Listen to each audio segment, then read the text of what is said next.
Kalian udah tahu kan? Kalau 2 hari yang lalu, akhirnya semua kader PDIP diizinkan ikut retret. Kok berubah pikiran, Bu? Ibu nggak punya prinsip. Nggak konsisten. Komit dong, Bu, komit. Kenapa? Ibu sudah mencium aroma-aroma akan ditinggalkan kader ya.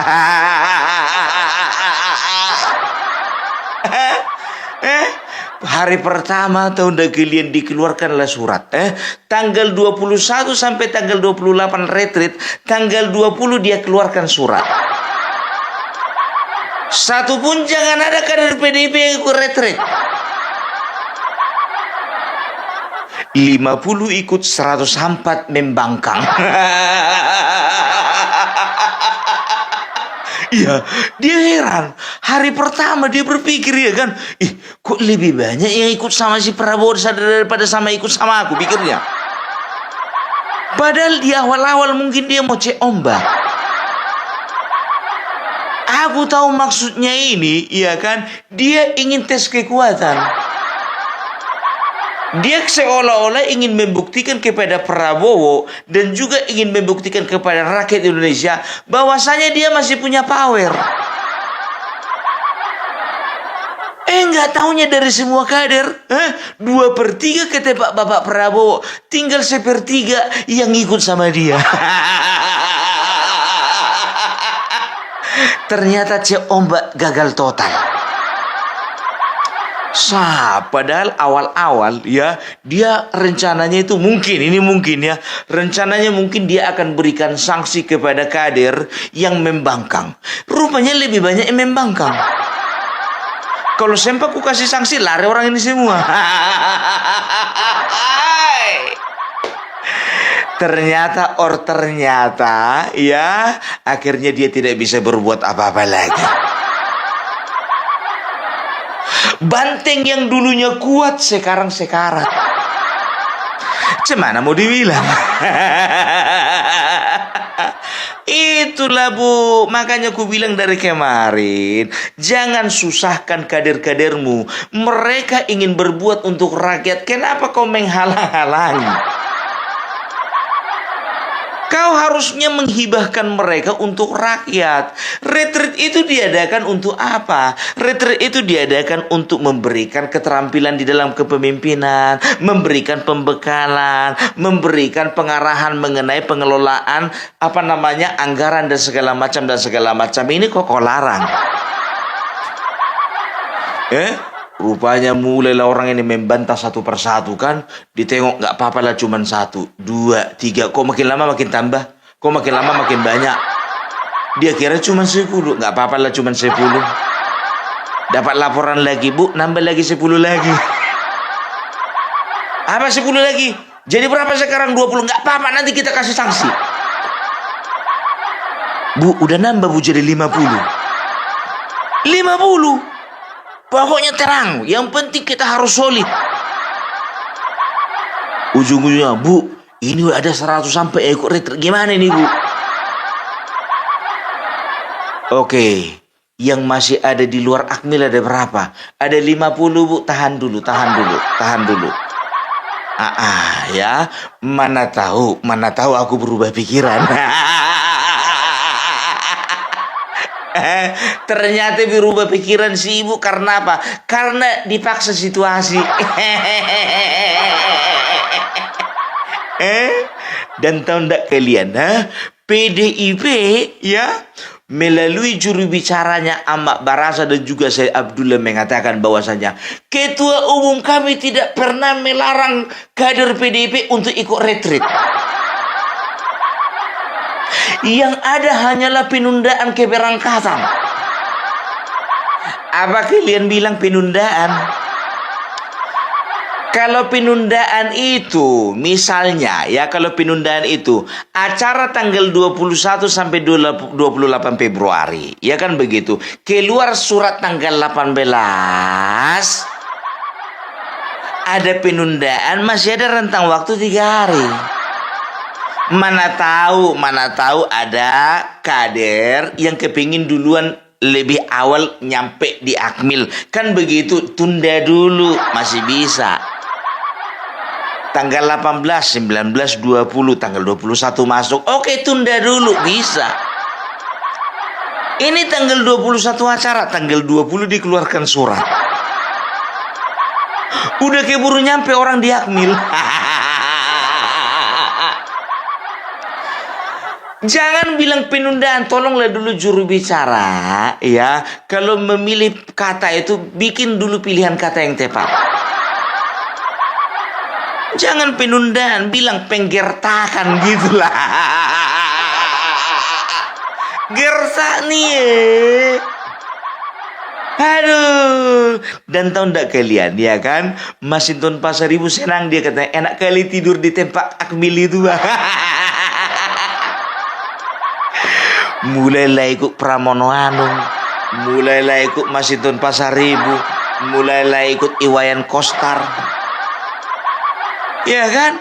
Itu dia. Dan enggak tahu entah kebetulan entah bagaimana, ya kan. Hari ini, biar tahu kalian, hari ini ya, setelah lengkap semua kader PDIP masuk mengikuti retreat, tahu kalian siapa pemberi materi? Gibran Raka Buming Raka. Wakil Presiden memberikan materi tentang Astacita. Ya, begitu ditanya wartawan lah kan, bagaimana tanggapan PDIP mengenai Gibran yang memberikan materi?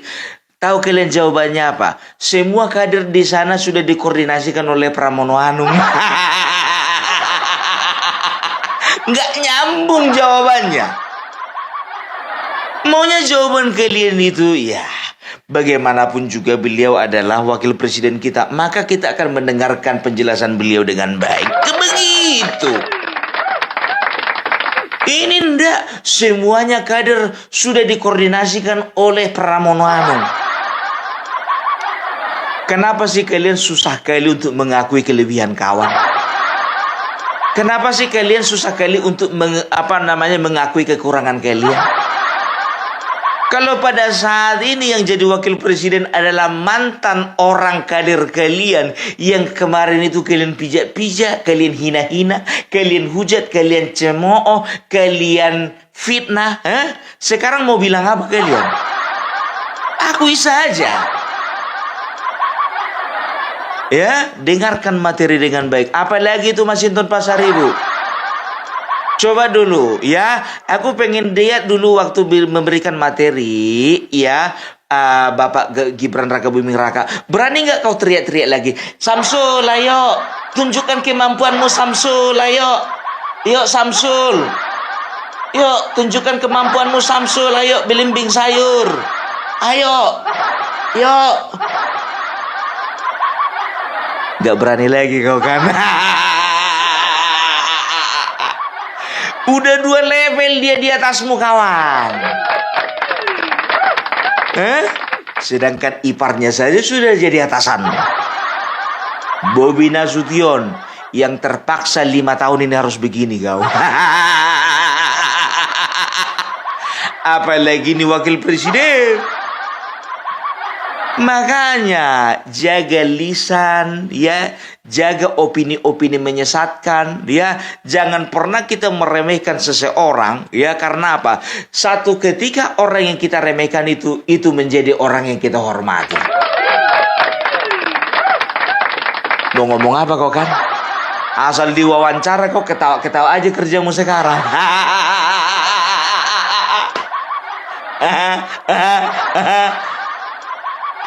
Itu dia, makanya aku bilang, ya. Jadi sekarang, ya, Bapak Gibran Raka Buming Raka per hari ini akan membawakan materi mengenai Astacita. Apa itu Astacita? Astacita itu adalah, ya, keberlanjutan dari program pemerintah yang sebelumnya. Nanti Bapak Gibran akan berbicara tentang 8 misi pemerintahan Prabowo Gibran. Apa itu? Yang pertama mengenai memperkokoh Ideologi Pancasila, demokrasi, dan hak asasi manusia. Yang kedua berbicara tentang memperkuat pertahanan keamanan. Yang ketiga berbicara bagaimana menciptakan lapangan pekerjaan. Yang keempat berbicara bagaimana melanjutkan hilirisasi. Yang kelima bagaimana meningkatkan perekonomian serta pemerataan ekonomian mulai dari desa sampai ke kota.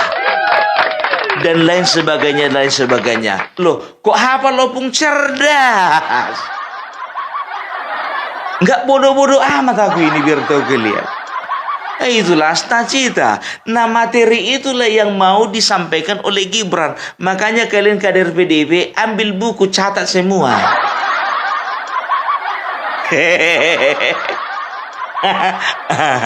Aduh. Inilah dia Samsul yang kalian bilang ini.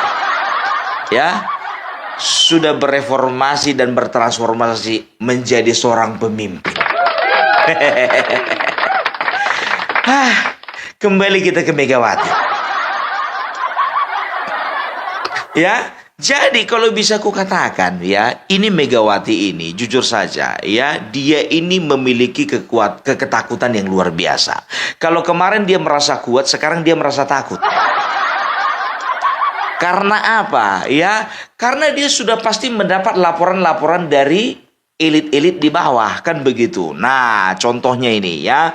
Ini kan terbagi dua. Yang ikut retreat gelombang pertama itu ada sekitar 104 orang. Yang gak ikut ada 50 orang. Nongkrong-nongkrong di kafe-kafe. Ya kan? Jadi yang nongkrong-nongkrong di kafe-kafe ini berpikir bahwasanya kawan-kawannya akan menyusul mereka. Rupanya nggak ada yang nyusul. Udah betah. Kan begitu, ya kan? Dan tahu ndak kalian, jujur aja ku bilang, kalau disederhanakan, pasti ada pembicaraan di antara kader PDIP dengan kader-kader partai lainnya, sesama kepala daerah, ya kan? Contohnya, ya kan? Misalnya, ya, ini datang ini, ya dari partai PAN, ya, disenggolnya sebelah kiri. Bagaimana ketua umum kalian itu? Itulah pening kali kepala aku ini. Ya kan, mau dia aja diikuti. Tapi beruntunglah kau. Karena apa? Karena nggak ada PAW. Itu pula kalau sempat jadi anggota dewan, pening kepalaku. Pasti aku di-recall.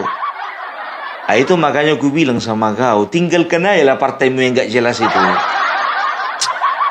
Datang dia itulah kadang-kadang, mana udah habis-habisan. Awas itu orang ke partai kemarin untuk beli perahu sekian, bayar masa sekian, bayar saksi sekian. Kalau kayak gini caranya loncat lawak. Ditanyalah sama kawannya dari partai PAN ini, partai kalian gimana kira-kira? Oh, mantap partai kami biar tahu kalian. Wow, kalau ketua umum kami itu fair kali jiwanya. Iya ya, enak ya. Iya pokoknya biar tahu kalian kalau partai PAN sekarang ini sudah menjadi partai yang diwarnai dengan pembaruan. Lebih pater. Jadi ketua umumnya gimana? Pokoknya ketua umum kami mantap, nggak ribet. Nggak kayak ketua umum kalian. Suka merajuk nggak? Suka apa nggak? Ngambek? Mana pernah. Kira-kira kalau misalnya 2029 aku mencalonkan diri dari partai PAN, kira-kira bagaimana nggak? Menjanjikan nggak? Menjanjikan sekali. Prospek. Ayo udahlah kalau kayak gitu aku nanti 2029 loncat aja lah aku ke PAN. Kalau kayak gitu. Karena aku tengok lebih bagus lagi di PAN daripada PDIP. Kan begitu kan? Masuk lagi dari partai Golkar. Sap. Iya kan? Ini kan sesama kepala daerah ini kan agak iseng-iseng, agak nakal-nakal ini. Iya kan? Sengaja lah duduk di samping kepala daerah yang berasal dari PDIP. Langsung dibisikkan, cemana? Jelasnya ketua umum itu.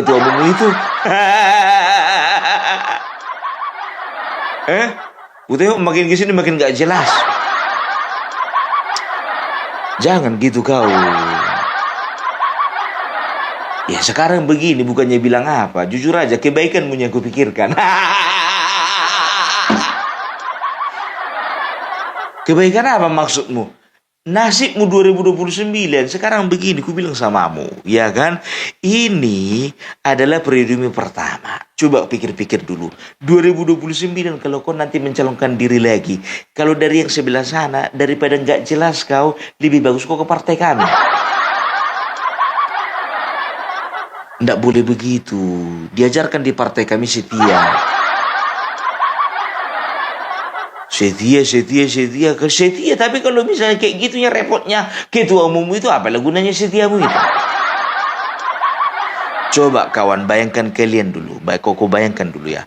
Capek kau setia sama dia. Sementara dia nggak diperhitungkan berapa banyak uangmu keluar. Iya juga ya. Iya makanya aku bilang. Di Golkar bagaimana rupanya? Wah, kayak begini, Paten.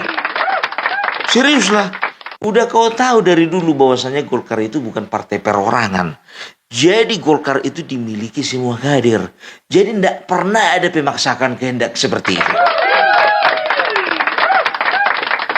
Ah iya juga ya kalau kayak gitu ya 2029. Ya iyalah. Coba bayangkan, di tempat kau itu Golkar nomor berapa? Golkar nomor 2, PDIP nomor berapa? Nomor 3. Ya udah ngapain kau pikir-pikir lama-lama? Ayo juga lah kalau kayak gitu Pak. Ayo udahlah cuek aja lah itu sama ketua umum. Kan begitu kan? Asap ya kan? Datanglah yang dari Gerindra. Iya kan? Ngumpul sambil ngopi-ngopi ini kan. Gimana geng ketua umum kita? Kurang cantik mainnya.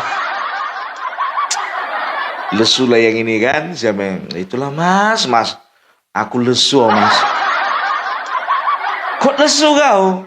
Iya mas aku terbebani kok. Terbebani gimana kau? Ya aku asalku dari Jawa Tengah. Tapi kebanyakan kemarin itu pemilihku itu memang bilang sama aku itu supaya aku pindah partai mas. Tapi aku ndak bisa mas. Loh kenapa ndak bisa?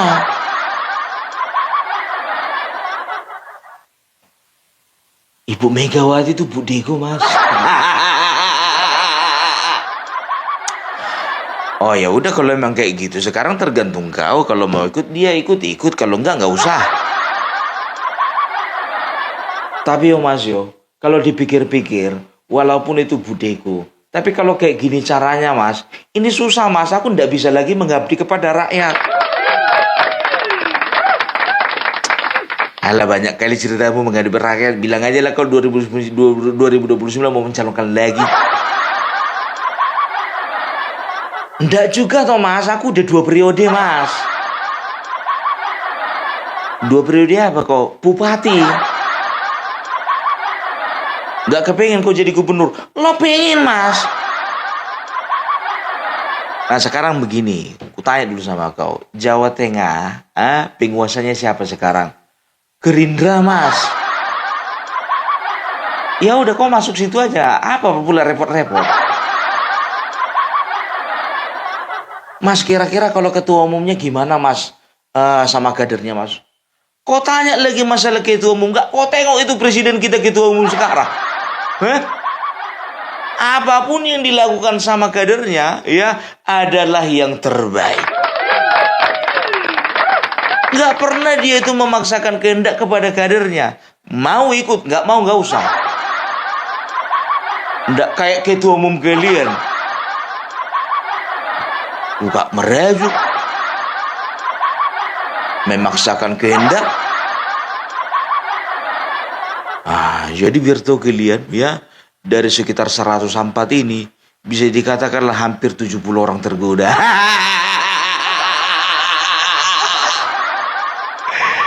Rupanya ada mata-mata, kan begitu kan?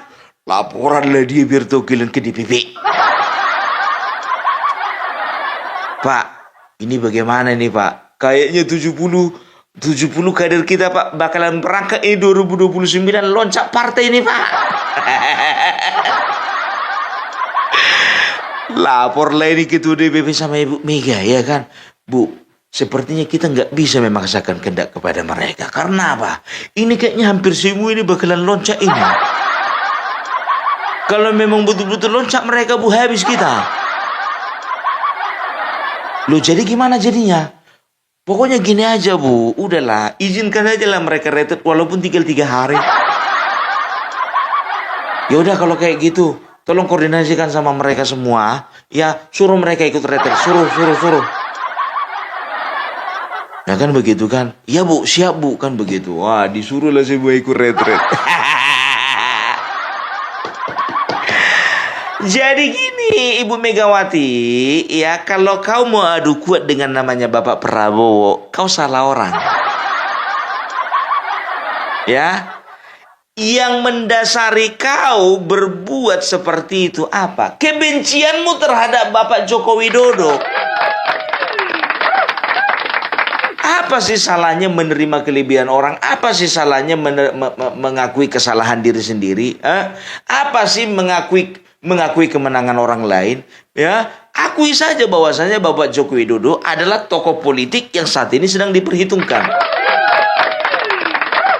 Ya, jangan kayak muncungnya dia Nabi Tupulu mengatakan, siapa dia bukan ketua umum?